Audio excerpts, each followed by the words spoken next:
know this Shabbat, it's called Shabbat Gadol because of the great miracle that happened on the Shabbat before Pesach, which was that they had to take the Seder Bayit, they had to take the lamb for the Korban Pesach, even though that was one of the gods of the Egyptians. It caused a tremendous uprising amongst the Egyptians. They went to complain, to let the Jewish people go. It caused a civil war. They killed each other, and they got upset that the Jews caused this. When they came to try to attack the Jewish people, many ailments, sicknesses, and they were totally not able to respond, and therefore this great miracle that Hashem protected us is remembered on this Shabbat Gadol. The custom is to say Shabbat Gadol Shalom or Shabbat Gadol Mubarach, and then also it's known to be Shabbat Gadol due to the great lecture that's supposed to occur. Every rabbi of the synagogue, everybody's supposed to come and get together. Even if you don't normally come to the class before Mincha and Shabbat, you should this week. You should make a big effort to come in order to start studying and recap and review what already you learned, all the laws of Pesach, either the Chesher Kerim, the laws of Hametz, and the Seder laws, how to conduct the Seder properly. All these things need to be reviewed on Shabbat HaGadol. There's a special haftarah that we have to read on Shabbat HaGadol, not the regular haftarah of Parshat Metzorah. Also, we have to remember that during Pesach, there's Chol HaMoed, and right after Pesach, it's going to be the Omer.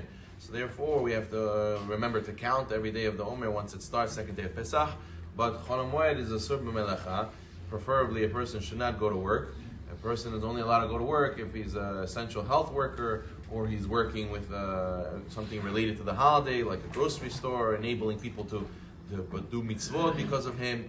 But otherwise, a person can only for davar aved, only for if he's going to lose principle, he's allowed to go to work. So a person, preferably this week, should make arrangements that he shouldn't go into work on Thursday and Friday next week during Chol HaMoed, and also we have to make sure to remember to get a haircut. To get a haircut because during Chol HaMoed it's a sort to get a haircut, it's a sort to go and do laundry. And then during the Omer also, we have the laws of mourning, the custom of mourning for the 24,000 students of Rabbi Kiva passed away. So therefore we don't get haircuts and we don't shave during the Omer. So therefore the last time you'll be able to get a haircut basically is right before Pesach. So for a person shouldn't wait last minute to take care of these things. What I wanted to speak about really was on Erev Pesach, we know that at the 6th halachic hour at midday, it becomes a sur from the Torah to have hametz, to eat or to own hametz.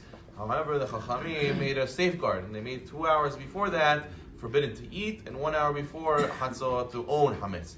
So therefore, at the end of the 4th halachic hour, we're going to post the time soon.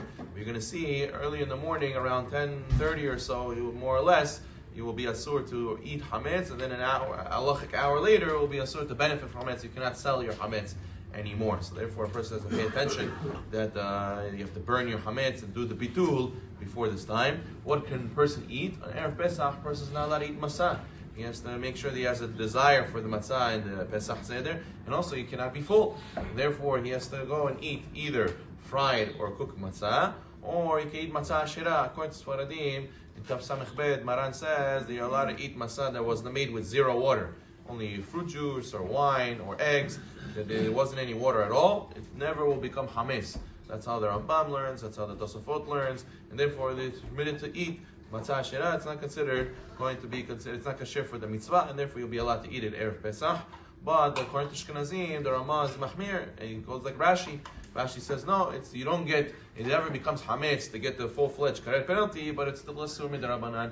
The Ashkenazim, they don't eat egg matzah or matzah shira, only for elderly or only for sick people or children. The adults, healthy adults, don't eat matzah shira for the Ashkenazim. But for the Sfaradim, everyone's allowed to have the matzah shira. The Erev Pesach is a time where you can't eat matzah, so you can eat fried or cooked, or matzah shira as well. But a person has to make sure not to be full. He has to leave room, obviously, for the Seder. And finally, on Erev Pesach, also it's a sur b'melacha.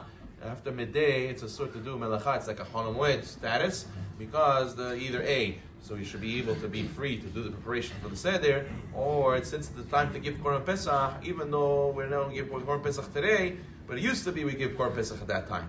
So therefore, it's like a Yom Tov. It's whenever you give a Korban, each person who gives a Korban, it's a Yom Tov for him. So therefore, they go and they don't do melacha on Erev Pesach. So therefore, a person has to make sure they should be busy with the preparations and not with work and all the other things that we're doing Erev Shabbat, you should also be prepared on Erev Pesach to go and to set time to set your table, to set your chair, prepare everything in advance, so you shouldn't be running last minute. Baruch Ne'olam, amen, amen.